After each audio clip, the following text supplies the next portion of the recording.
Timbog ang lalaking ng biktima umano sa pangakong magandang trabaho abroad at investment.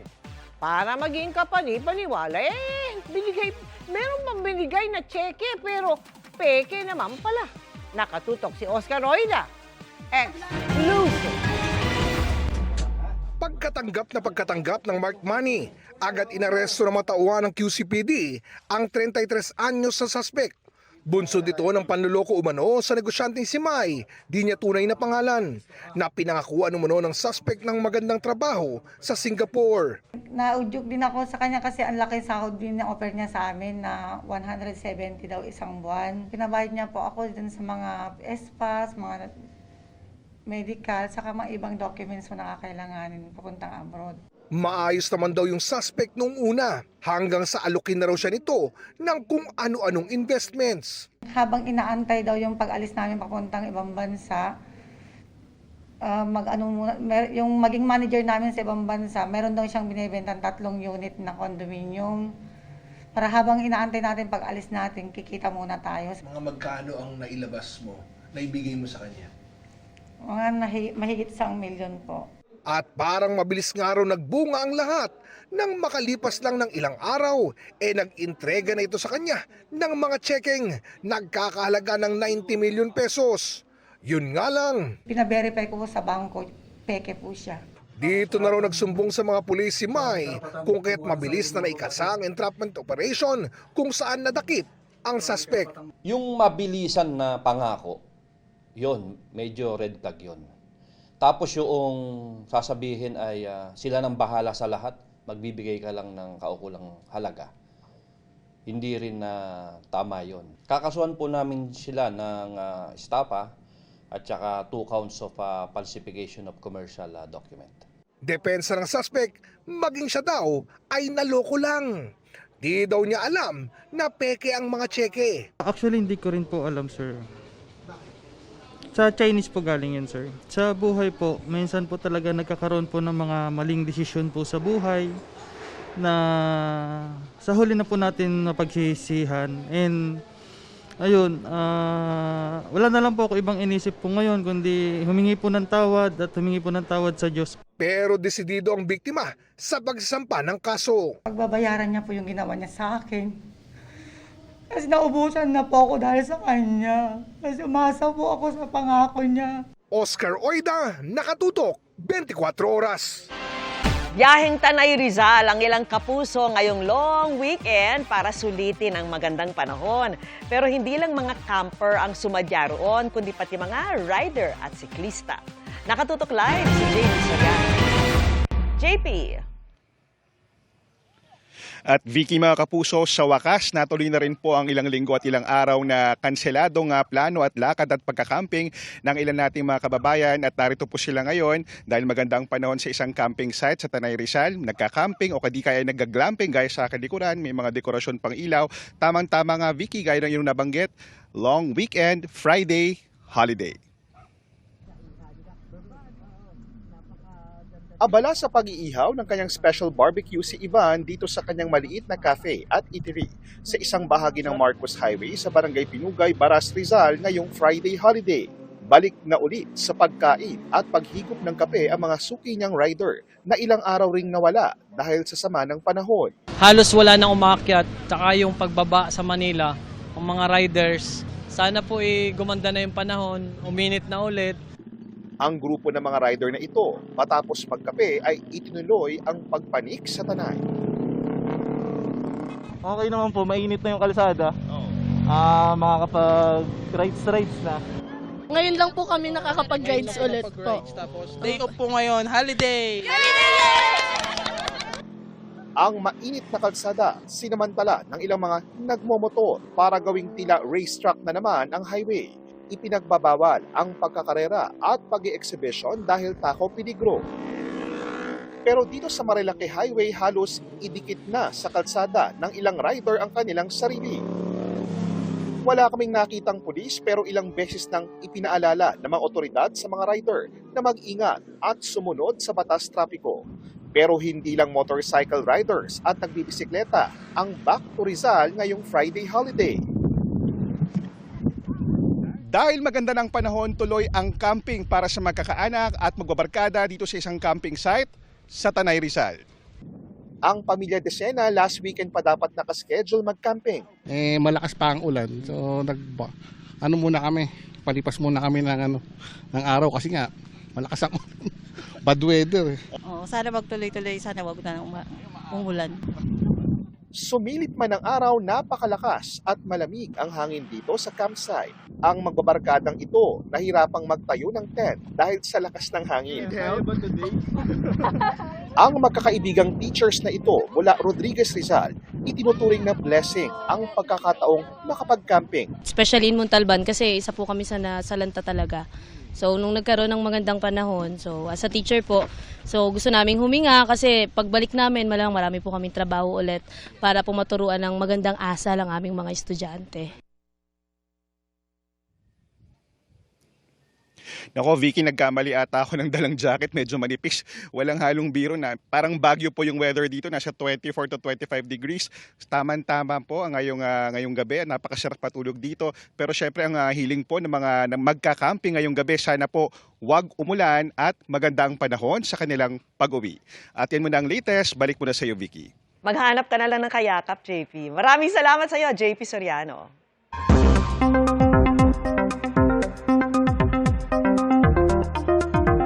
Mga kapuso, sulitin na ang magandang panahon ngayong long weekend dahil posibleng maging maulan na naman sa susunod na linggo. May 3 sama ng panahong binabantayan sa paligid ng Philippine Area of Responsibility. Isa na ang bagyong may international name na Saudel, na huling namataan mahigit 2,000 kilometro silangan ng southeastern Luzon. Ayon sa Pag-asa, inaasahang papasok yan sa PAR bandang Lunes. Pag nangyari yan, papangalanan nitong bagyong Obet. Hindi ito inaasahang lalapit sa kalupaan pero hahatakin ito ang habagat na muling magpapaulan.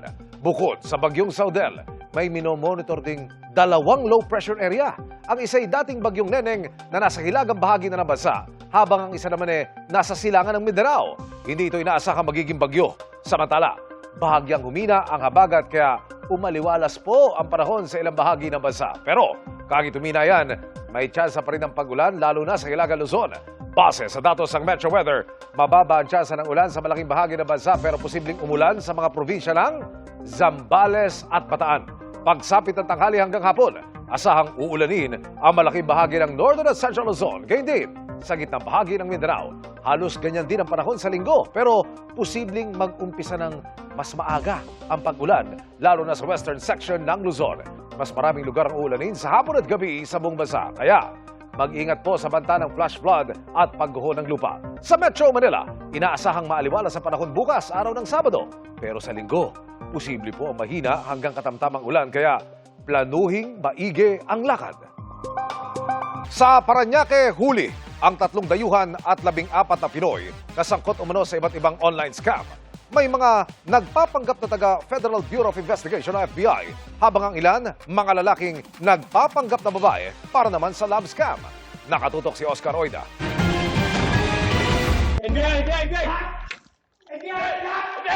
Walang inaksayang sandali ang mga operatiba ng NBI Special Action Unit nang pasukin nila ang bahay na ito sa isang pribadong subdivision sa Parañaque nitong Lunes ng gabi. Ang 5 tao na nasa loob, nagulat na lang at di na nakaporma. Kabilang isang Taiwanese national, isang Malaysian national at 3 Pinoy.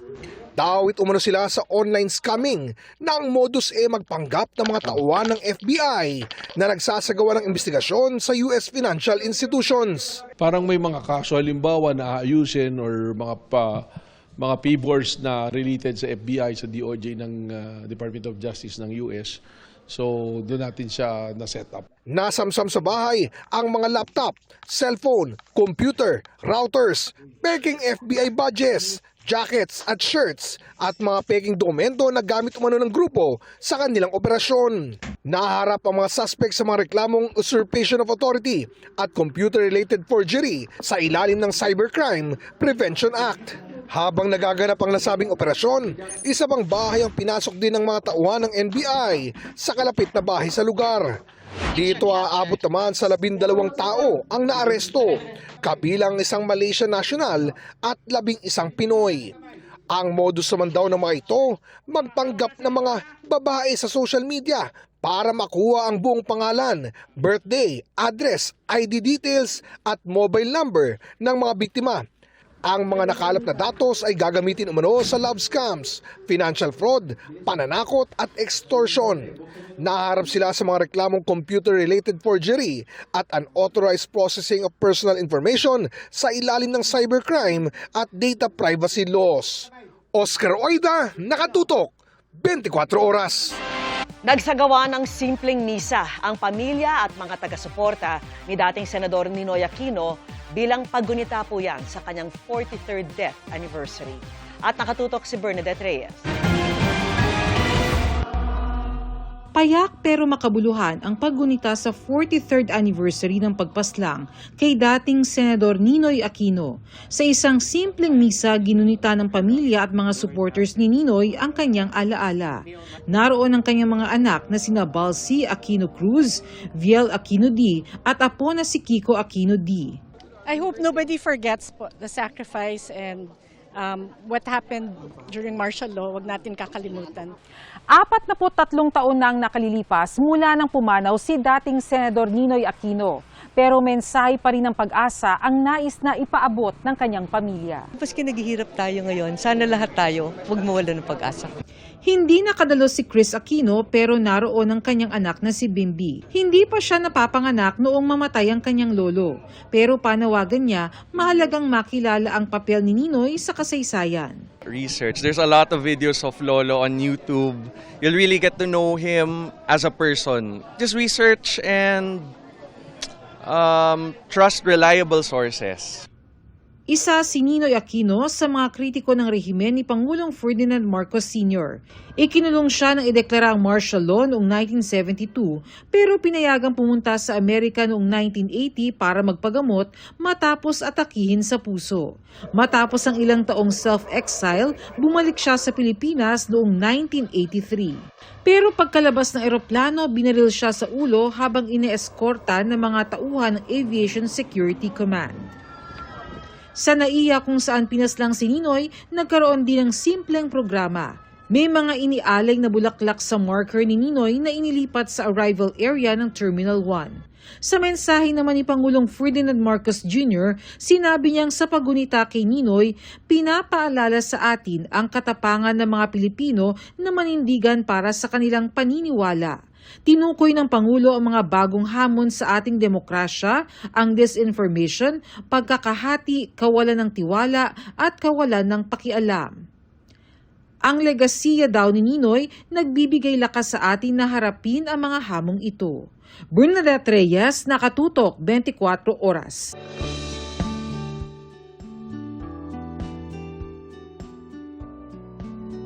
Takot at pangamba ang naranasan ng ilang pamilya sa isang barangay sa Dinalupihan sa Bataan dahil sa landslide at pagbahang dulot ng masamang panahon. Sila ang pinuntahan at hinatiran ng tulong ng GMA Kapuso Foundation.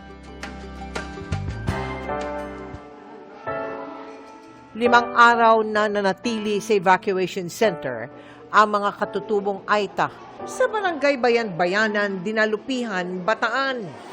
Dahil sa sunod-sunod na pag-ulan, nagkaroon ng 5 minor landslide sa lugar na sinundan ng flash flood. Pinaka-drainage po ng magsasaka na tabunan po, kaya nagkaroon po sa mismong daanan po namin. Yung flash flood po may mga kasamang putik tsaka mga malalaking bato po. Kabilang sa mga lumikas ang pamilya ni Reggie. Kwento niya, lumambot ang lupa na kinatitirikan ng kanilang bahay. Simula nung umulan ng umulan, naku, puro po putik, ma'am. Punong-puno po ng tubig yan, ma'am. Talagang yung sumisirit po siyang ganun yung tubig, ma'am. Natabunan din ng putik at tubig ang mga tanim niyang saging, kamoting, kahoy at gabi. Kaya sa ilalim ng Operation Bayanihan, naghatid tayo ng food packs, banig, kumot at baby wipes sa mga katutubong Aita at iba pang evacuees mula sa 10 evacuation center sa bayan ng Dinalupihan. Sa GMA Kapuso, maraming salamat po. Pinuntahan po ninyo kami rito. Nagbigay rin tayo ng tulong sa Barangay Pulo sa bayan ng Hermosa na 3 linggo nang pabalik-balik ang baha. Lumilit. Pag umulan, babalik na naman. Palay namin, sira, durog, dahil po sa baha. Nagpapasalamat kami sa rasyon ng GMA Kapuso, Panawid Gutom. Sa kabuuan, 4,400 na individual ang ating natulungan. Sa mga nais mag-donate, maaari po kayong magdeposito sa aming bank account o magpadala sa Simuan na Luwilier. Pwede rin via QR code ng GCash o Palawan Pay o mag-donate online sa GBayanihan, Globe Rewards at Metrobank Credit Card, Lazada at Shopee. Hindi na lamang paghahanda sa kalamidad ang sinasanay sa isang paaralan sa Zamboanga City, kundi pati ang mga dapat gawin sakaling magkaroon ng pag-atake o paumaril. May pinaplano ring dagdag seguridad ang lokal na pamahalaan sa mga paaralan. Nakatutok live, John Consulta. John! Emil, nagsagawa nga ng simulation exercise ang PNP at Zamboanga LGU dito nga sa isang pampublikong eskwelahan. 3 araw matapos maganap ang malagim na pamaril sa loob ng Ateneo de Zamboanga. Bahagi ito ng simulation exercise sa Tamaga Elementary School sa Zamboanga City kanina. Ang klase biglang naantala.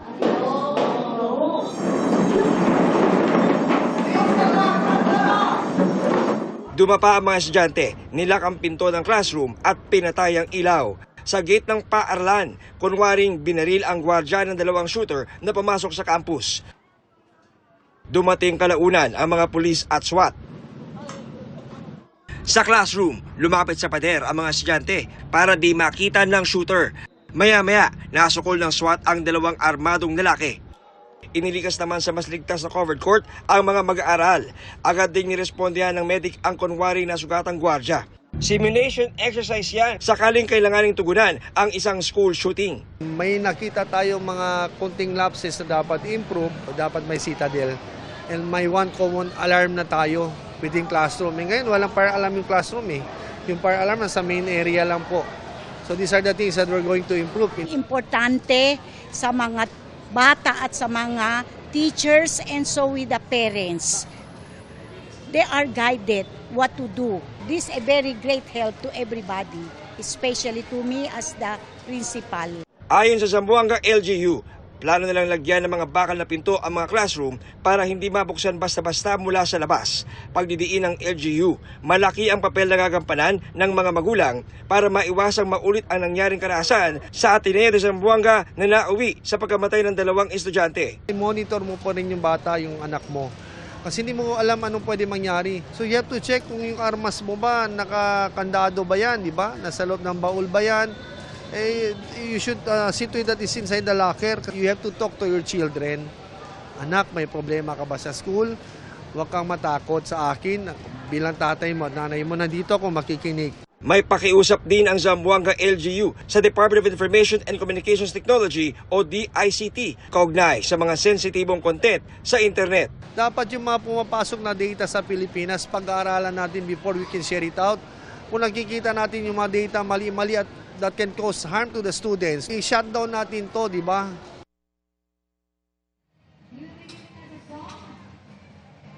Emil, patuloy naman ang pagpupulong ng mga membro ng SITG ng Police Regional Office 9 sa pagpoproseso ng mga bagong ebidensya dumarating kaugnay sa nangyaring pamamaril sa Ateneo de Zamboanga.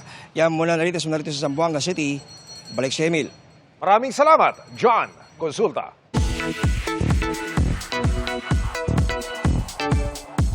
Mabilis na chicken tayo para updated sa showbiz happenings. If she ain't in LA, she's in Toronto. Feeling like a local ang atake ni Shuvi Estrada sa ilang snaps niya sa Canada. Nandoon si Shuvi para sa Taste of Manila event. In Japan naman, ang isa pang ex-housemate na si Josh Ford. Slay na slay ni Josh ang kanyang look habang nagpa-photoshoot. Pretty in pink ang besties na sina Ashley Ortega at Roxy Smith. Blooming ang dalawa in their fits along the beach.